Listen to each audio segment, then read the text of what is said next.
Good morning. Good morning. I know some folks are still arriving, but we're going to get started. So if you'd like to remain seated, please do. The rest of us are going to rise in body and/or in spirit and sing our opening hymn, number 1000. If you brought a hymnal, I don't know why you would have. Morning has come.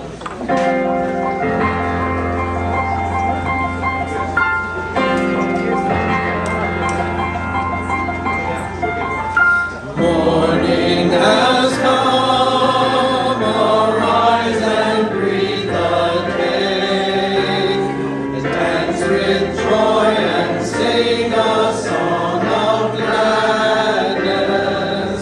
The light of hope here shines upon each face. May it bring faith to guide our journey home.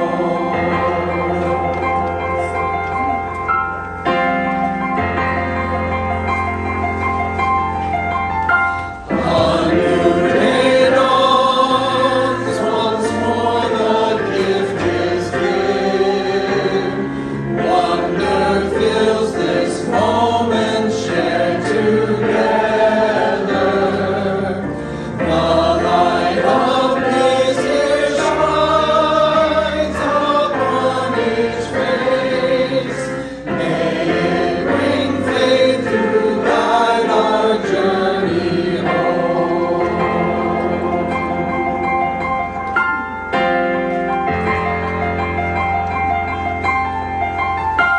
Open our eyes to see that life abounds. Open hearts to welcome it among us. The light of love here shines upon each face. May it bring faith to guide our journey home.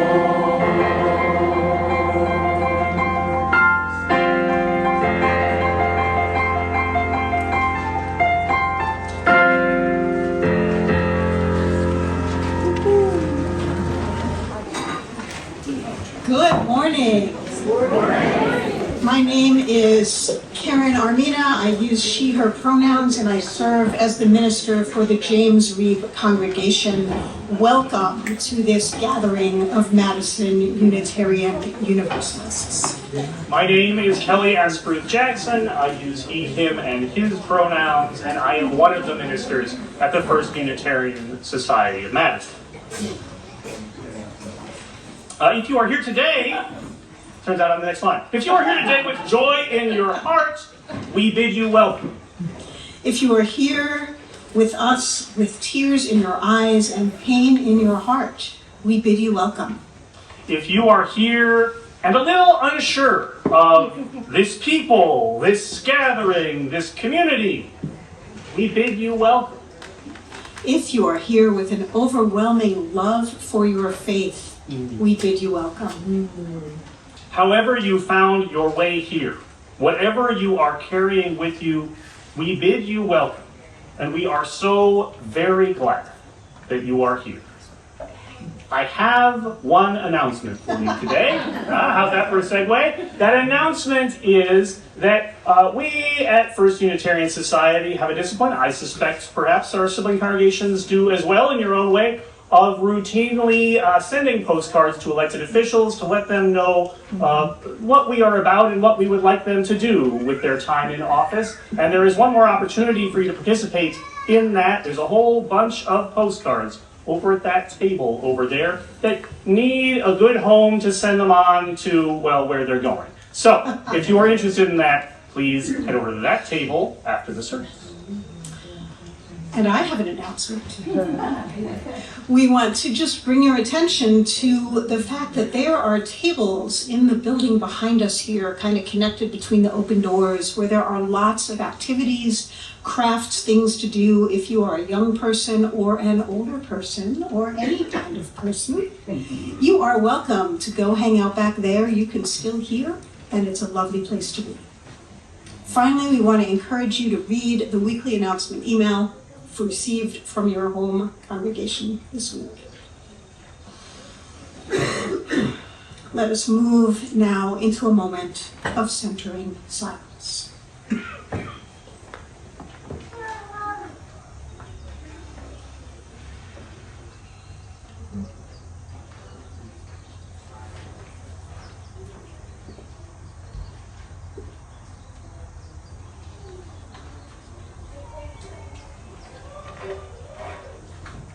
Good morning. My name is Kelly Crocker, and I'm one of the co-senior ministers at First Unitarian Society. My pronouns are she and her, and it is a joy to be together this morning. We gather this morning as one community from many places and many histories, and we light our chalice flame with words from Pat Arubi Lichty. We come together with tired minds and bodies, with our confusion and questions, our uncertainties and our fears. And we come together with our hopes, with our dreams and our ideas, our passions and our faith. We come together bringing all of who we are, trusting that in gathering we will be renewed, and that together we can create the world we long for.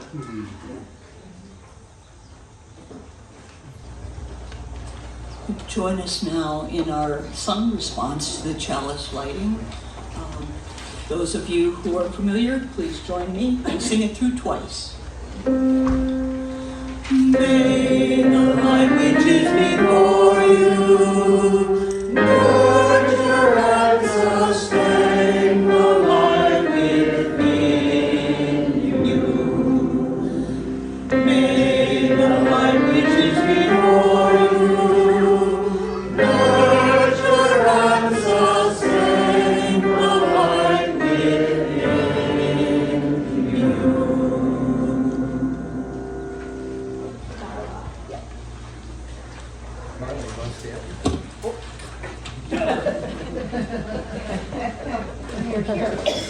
And let us keep singing, right?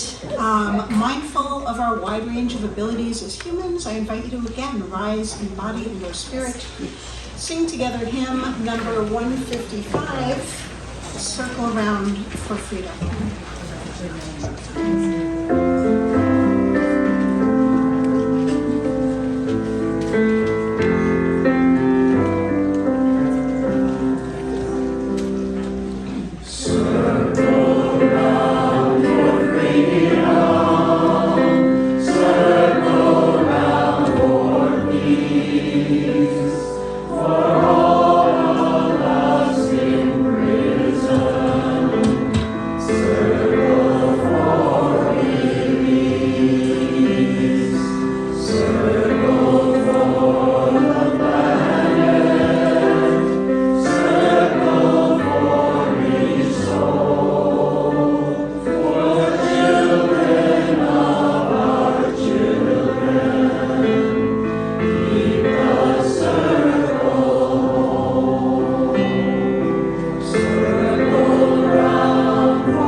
For our message today, I am so pleased to be joined by Karen Polnitz, the new Director of Religious Exploration at First Unitarian Society.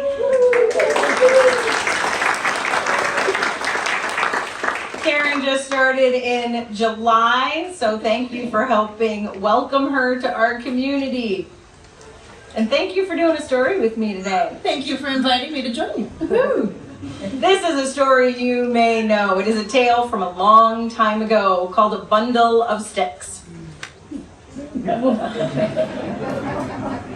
Once upon a time, a very old woman lived on a beautiful and comfortable farm in the country. From her window, she could see pastures, barns filled with animals, fields of grain, orchards, and forests beyond. The farm was special to the old woman as it had been in her family for many generations. She had lived there her whole life and raised her own family there. Her parents were long gone and many of her friends, and now she too was in the last days of her life. The old woman should have been content after such a fortunate life, but she was not. She lay on her bed worrying about her grown children. The children could not seem to get along. The old woman heard them quarreling day and night, even though the children were good at what they each did, such as farming, working with the animals, carpentry, preserving and cooking the food that they grew. Each child thought that their job was the most important and that the other ones didn't work hard enough. They were all grown up, but they each held grudges against each other and were jealous of each other's talents. The old woman tried talking to her children about how to get along, about how much they matter to her, how they can live in peace, but they seemed to grow increasingly bitter day after day. She felt sure that they would not be able to keep the family farm after she had died because they could not work together or appreciate each other's hard work. Then one day, as her strength waned, the old woman had an idea. She called her children to her bedside. I have one last favor to ask of you. I want each one of you to go to the forest and find a stick. Bring it here to me tomorrow and I will explain further.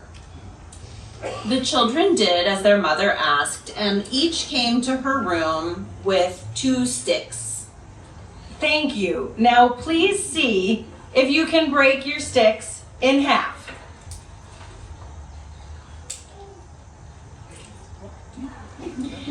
The children easily broke their sticks in half.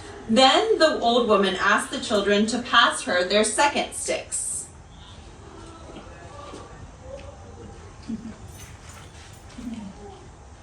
She collected the sticks in a bundle, passed the bundle back to the children and said, "Pass that bundle amongst you. Try to break the bundle as easily as you did that single stick." The children passed the bundle around, but not even one of them could break the bundle of sticks. "You, my children, are like these sticks," the old woman said. "If you go your separate ways and continue quarreling, you will each be alone like the individual sticks and will face the difficulties of life alone. But if you are together, working together, appreciating one another's strengths, cherishing what you have in common, and above all, caring for each other, you will be powerful like a bundle of sticks, and nothing in life can make you weak or break you.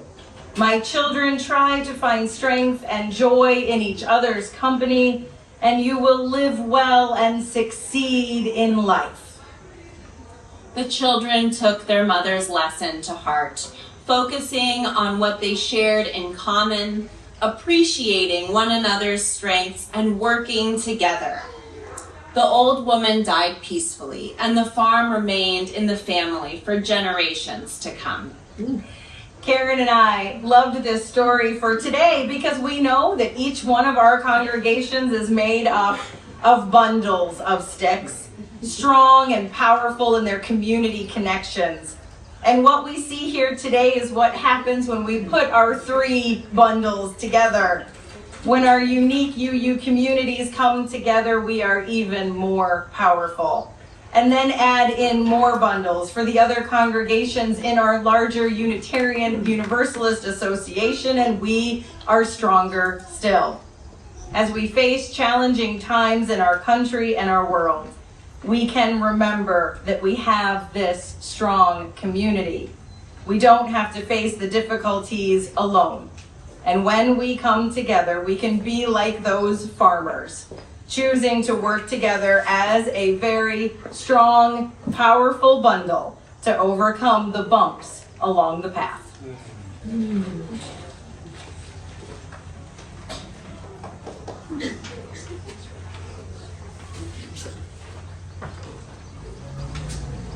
All right, next we'll be singing Love Will Guide Us. You can follow along.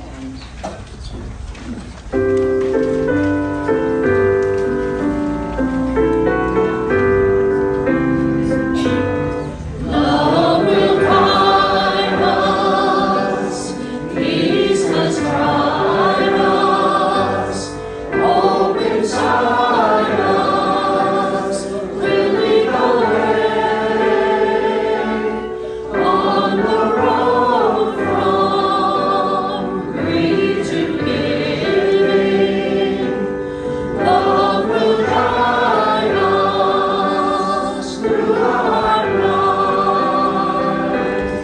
If you cannot sing like angels, if you cannot speak before thousands, you can give from deep within you. You can change the world with your love. Love will guide us, peace has tried us, hope inside us, will lead the way on the road from greed to giving. Love will guide us through the hard night.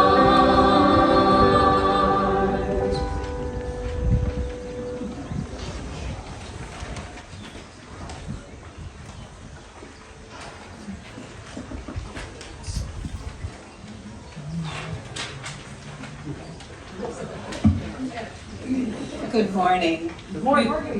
We'll offer some reflections now, but I would like to introduce myself. I am Mary Sue Reutebuch. I'm the pastoral minister at Prairie, and my pronouns are she, her, hers.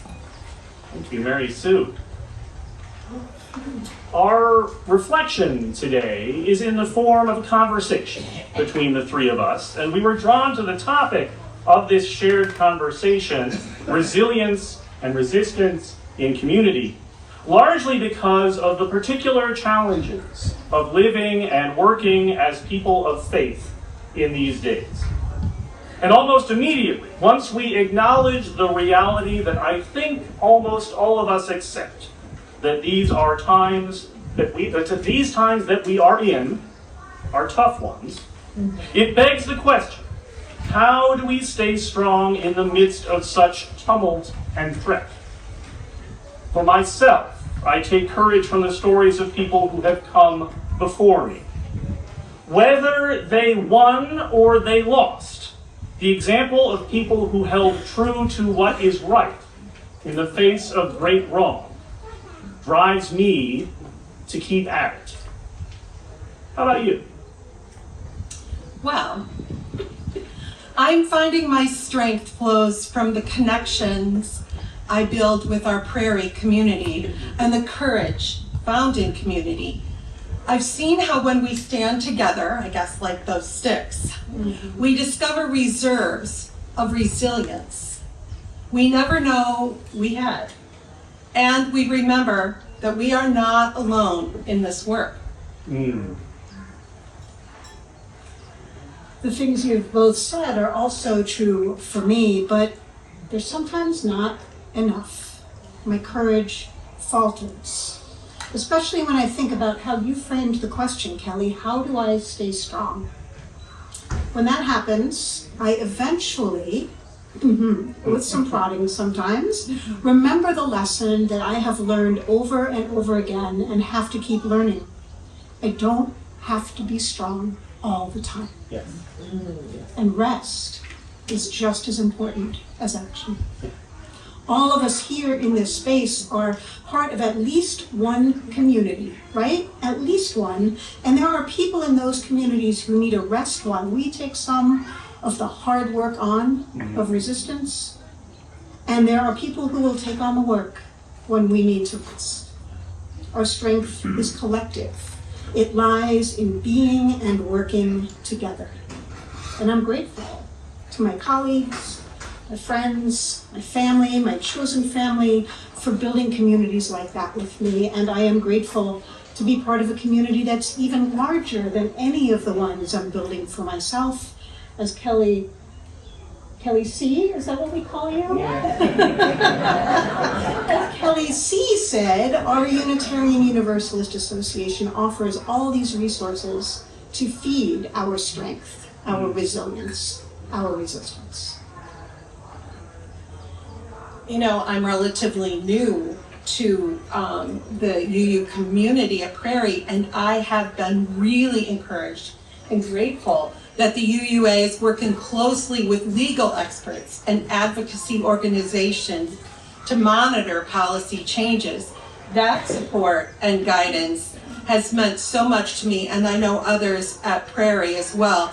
There's deep reassurance in knowing we have wise, informed leaders that are guiding us. This is really important to me as well. I have learned recently about the UUA's leadership strategy for deciding what legal actions to participate in. They use questions like, does the UUA and our religious values support the position of the action? Is there a record of our General Assembly making public statements about this issue? Have we previously been involved in related cases? They ask, is the case an appropriate one for the UUA to be involved with and prioritize? And can we speak authentically to it? Is it directly affecting our members? Have our theologians written about it? Are our congregations taking action? They are taking their leadership from us. And they ask, are the arguments aligned with UU values and the views of our congregations?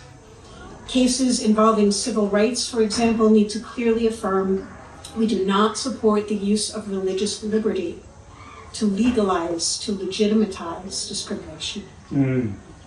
This aligns with the process that we as an association have been using for decades, where delegates from our congregations and communities come together at an annual General Assembly to make decisions on issues they bring back to their congregations to study and take action on. This is what the UUA is, and it's the basis for how our leaders make decisions. And at this year's General Assembly, which was held in June, the delegates from our many congregations affirmed 3 actions of immediate witness. These are statements of conscience that are made on our behalf to speak to the larger world on Unitarian Universalist values and to encourage each of us and our congregations to take action on the matters being spoken to. The 3 AIWs passed this year were, first, to affirm the inherent worth and inalienable rights of immigrants. Second, to reaffirm that we are a pro-democracy movement with an obligation to oppose authoritarianism. And third, a call for us to advocate and organize in response to the global crisis in funding for LGBTIQ organizations. You know, I find these resolutions really speak to who we are as a people, a community who can't just sit back when we see injustice happening. I think they remind us that caring isn't enough. We have to actually do something about what breaks our hearts. You know, an essential part of the story of this time that we're in is fear. Fear of what's happening, Fear of what's already happened, or fear about what is about to happen. Fear for ourselves, fear for our family members, our friends, our neighbors. Fear for our own nation, fear for other countries, and fear for our planet. Yeah, folks tell me they're afraid. I'm afraid too. I'm deeply worried about our LGBTQ plus friends, our immigrant families, women losing bodily autonomy, human decency altogether. I lie awake thinking about neighbors genuinely scared for their safety and futures. Our country feels like it's choosing a path that threatens the very people we should be protecting. This fear is real and it's heavy. And I think acknowledging we're carrying this weight together is where we start. And from there, we can transform that fear into action. I want that transformation. I yearn for it. I hope for it. Maybe at times I feel it, but I also want to acknowledge that it's tough, right? Many of us, if not most of us, probably already know that cherished quote from Audre Lorde. When I dare to be powerful, to use my strength in the service of my vision, then it becomes less and less important whether I am afraid. Personally, I've been doing more of living with my fear and choosing to act anyway. There's a part of me that doesn't want to simply discard or even transmute my fear. Fear that comes from a place of empathy and caring, a place of love, seems to me to be worth holding on to. I just want to act alongside it, to not let my fear be the only salient thing about me, to not be paralyzed by it. Yeah, and that is hard. And I have found that fear sometimes can become fuel when I channel it through our Madison UU communities and action. It can feel so overwhelming, and then I do feel small, maybe even useless. But a wise friend encouraged me to start small, choose one concrete step, one group, one mission. I cannot do it all, but when I focus my energy, I actually feel more powerful. I think our fear can remind us of what we're protecting and let that love drive us forward. At the same time, I know that when fear whispers to me, I'm tempted to withdraw, like you said, and pull back. But I've learned that precisely when I need to reach out the most, isolation makes everything feel so much bigger and scarier than it actually is. I've been there. I want you to know that you don't have to carry this alone, and I don't want to either. Yeah, I love what you're saying, Marisa, that we can use our fear as motivation for action together. It's a fine line to be on. I find fear sometimes to be paralyzing, especially when it's your people, right? However you define that, being threatened. I have spent way too many mornings looking for answers to my fears in ways that just make my paralysis worse when I'm isolating, like scrolling on social media. I tell myself I'm looking for the affirmation of kindred spirits on those Facebook pages, that I'm looking for ideas and strategies for action, but what I'm really doing, what I end up doing, not even on purpose, is stoking my fears in ways that don't help me use it. There are ideas and strategies being born every single day in my communities of friends and colleagues and UUs who are just as afraid as I am. And we're finding we can use our shared fear to pull us together, to make us stronger. We spend a lot of time and energy trying to carry things alone. At least I know that I do. And we have a strong tradition of championing the individual as Unitarian Universalists. A tradition that I think has a lot in it to celebrate. And I agree, we need each other, most especially when a sense of danger makes us reflexively pull back into our corners. Many of the core values that I consider to be under attack right now, the rights of people to be and to be themselves proudly, to live and flourish wherever it is that they need to be, these are the sacredness of each individual life being expressed. And to defend that sacredness requires solidarity and cooperation among and between us. I think real conversations like we're having here might be one of the most radical things I can do right now. I need to ask someone today, what is life giving to you? What gives you hope? These connections I make, they're the foundation for everything else I'm trying to build. Oh my God, yes. Absolutely. Which is why I am so grateful that we're all here, all of us, every single one, together this morning. And there's another thing that happens in our shared communities, right? We're talking about fear, but something we've already gotten to experience this morning. Our gatherings, our relationships are also a source of joy. Right alongside the solidarity and the cooperation that are the core of our shared work, we get to sing together. We get to share meals and stories. We get to bring our full selves. These are joyful acts of resilience in and of themselves.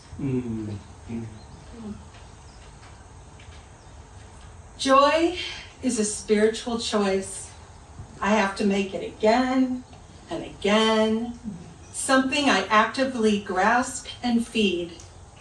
When I laugh with friends or find beauty in small moments, I'm declaring that love and laughter will persist no matter what. I think protecting and nurturing my ability to feel joy is protecting what makes me human. You know, Sharon Salzberg observes that for the sake of resilience, we not only need to learn to relate to suffering with compassion instead of disdain, we also need to be able to accept and absorb pleasure. If we can't, we will burn out. There's an awful lot of suffering around, and trying to be fully awake to it demands energy, balance, perspective, and the ability to let go of attachment to results. So joy, pleasure, wonder, the simple appreciation of existence and the privilege of being alive. I need these things in order to keep going.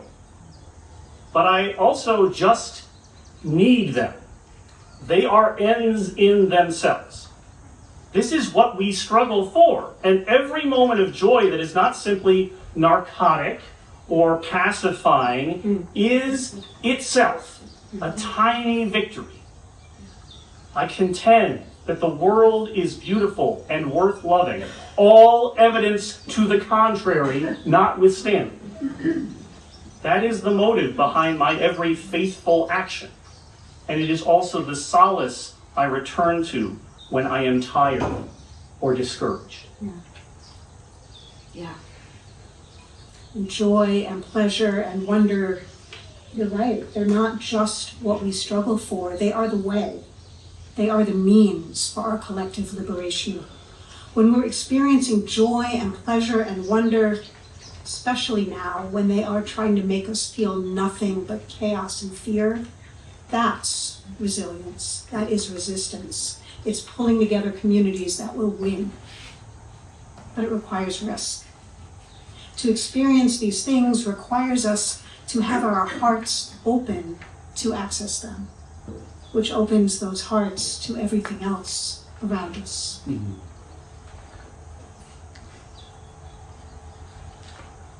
I find that when everything feels divided, my greatest act of Defiance is keeping my heart open. Every time I choose to see the full person in front of me, the whole thing, the whole person, even when it's hard, even when their politics feel so wrong to me, I'm choosing real strength. I need to see their humanity if I want to keep any conversation going at all.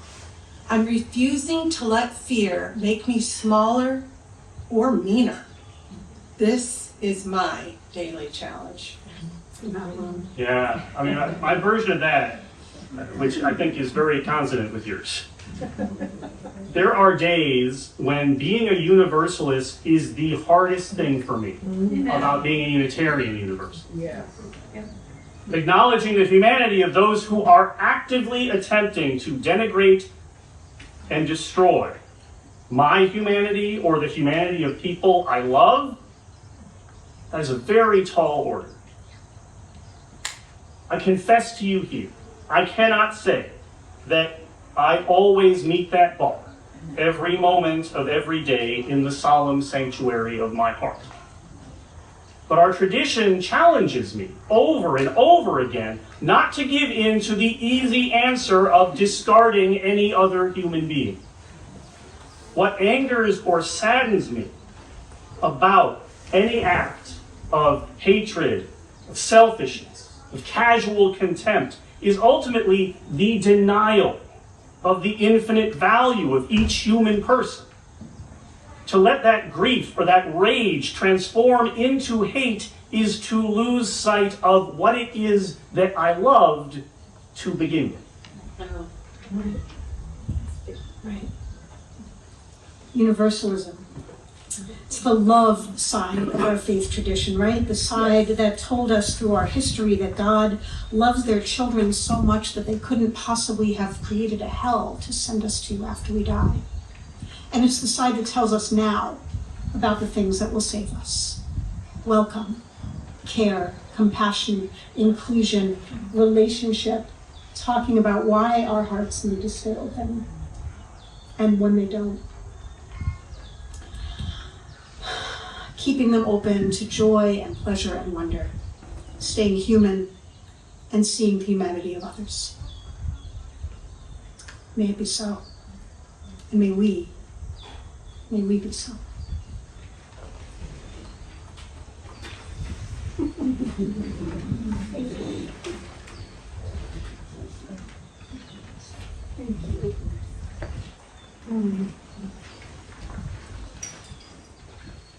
Now, it is traditional for each of our congregations to take an offering. And I understand that also it is... Let me try again. You know how we take an offering every time we get together for worship? We're going to do that. This morning, instead of trying to figure out how much of our gifts should go to each congregation, we're going to give everything we collect to the Pink Haven Coalition, a collective of organizations and individuals who are committed to trans liberation and joy, and to growing community defense, mutual aid, and alternative systems of care for gender diverse people. In response to the increasingly hostile legislative environment in the United States, with more than 550 legislative acts in the last year seeking to eradicate transgender people from public life, Pink Haven is working to create networks of safety and direct support for trans beloveds and their families who need to relocate, to access health care across state lines, or stay as safe as possible where they are. So we're going to pass the offering baskets here in the park, and if you're watching the service from afar now or later, you can give through your congregation's donation page. There are also links and a QR code for those donation pages on your order of service. You have your choice of which congregation's mechanism. It's all going to the same place, but you get to contribute it whichever way you want. Thank you so much for your generosity. Oh, devil time, I'm gonna fool you now. Oh, devil time, you'd like to bring me down. When I'm feeling my lovers gather round and help me rise to fight you one more time. Oh, devil fear, you with your icy hands. Oh, devil fear, you'd like to freeze me cold. But when I'm afraid, my lovers gather round and help me rise to fight you one more time. Oh, devil pain, you often pinned me down. You thought I'd cry and beg you for the end. But at that very time, my lovers gather round and help me rise to fight you one more time.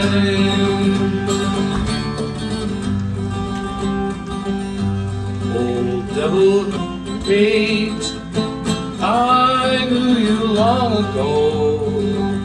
Then I found out the poison in your breath. Now when we hear your lies, my lovers gather round and help me rise to fight you one more time. No storm or fire can ever beat us down. No wind that blows but carries us further on. And be you fear, oh lovers gather round, and we can rise and sing it one more time. If you know this song, sing along with me. No storm or fire can ever beat us down. No wind that blows but carries us further on. And you fear, oh lovers gather round, and we can rise and sing it one more time.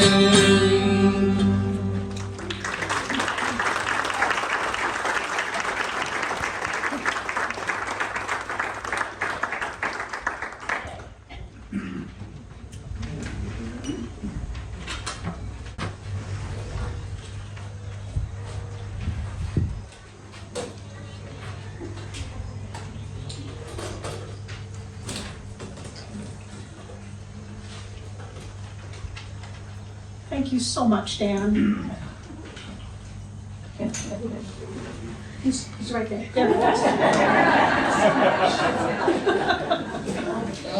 So every week when our communities gather together, we share in our own ways the celebrations, the joys, the losses, and the challenges of our days. This morning, we light a candle to hold all that we have living within each of us in the silent sanctuaries of our hearts. We invite you to share your joys and sorrows with each other after the service.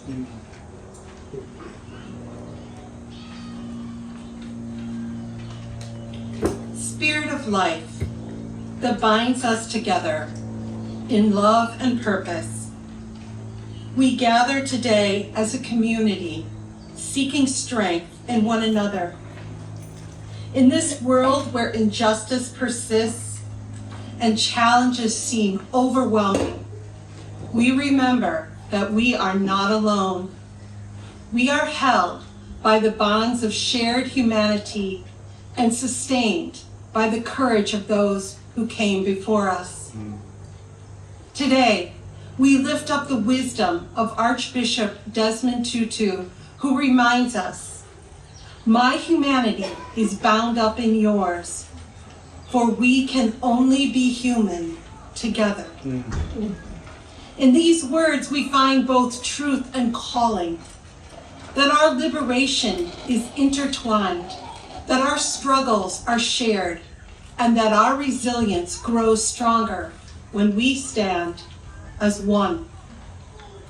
We acknowledge the weight of the world's pain, the marginalized voices that go unheard, the systems that perpetuate inequality, the exhaustion that comes from fighting for justice.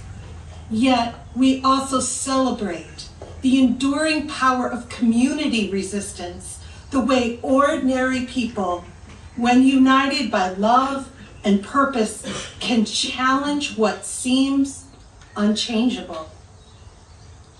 We are reminded of Alice Walker's wisdom. The most common way people give up their power is by thinking they don't have any.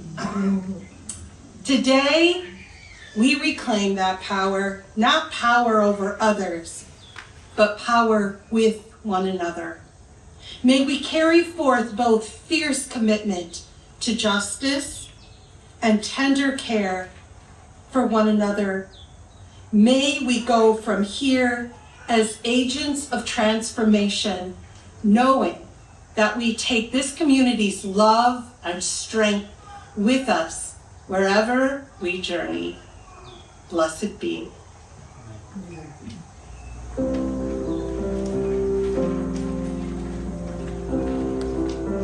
Join me in this sung response, please. We'll sing it through twice and hear the words as we sing. There is a love holding us. There is a love holding all that we love. There is a love holding all. We rest in this love. There is a love holding us. There is a love holding all that we love. There is a love holding all. We rest in this love.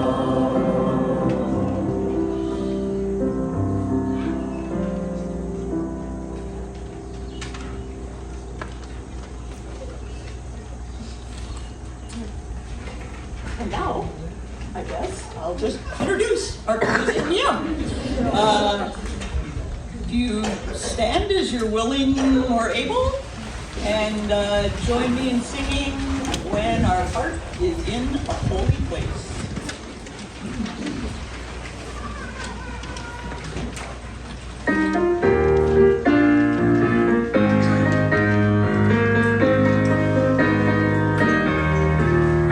When our heart is in a holy place, when our heart is in a holy place, we are blessed with love and amazing grace. When our heart is in a holy place, when we trust the wisdom in each of us, every color, every creed and kind, and we see our faces in each other's eyes. When our heart is in a holy place, when our heart is in a holy place, when our heart is in a holy place, we are blessed with love and amazing grace. When our heart is in a holy place,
seated.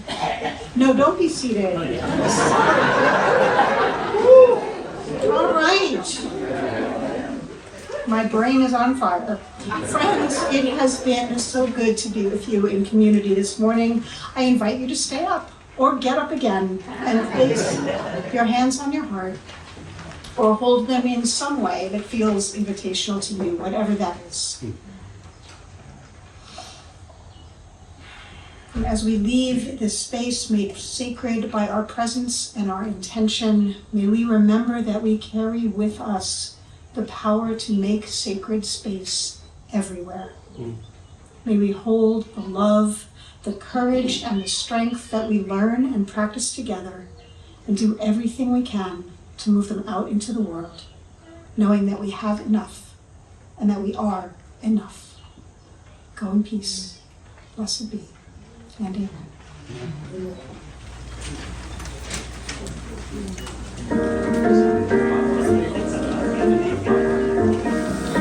We're going to build a new way together, aren't we? We're going to make the world a better place any way we can. We're going to define our actions by love, to bring love to others. We're going to show the world what we can do when we all work together and stay together, worship together, and sing together. Hymn number 1017, Building a New Way.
Peace and freedom.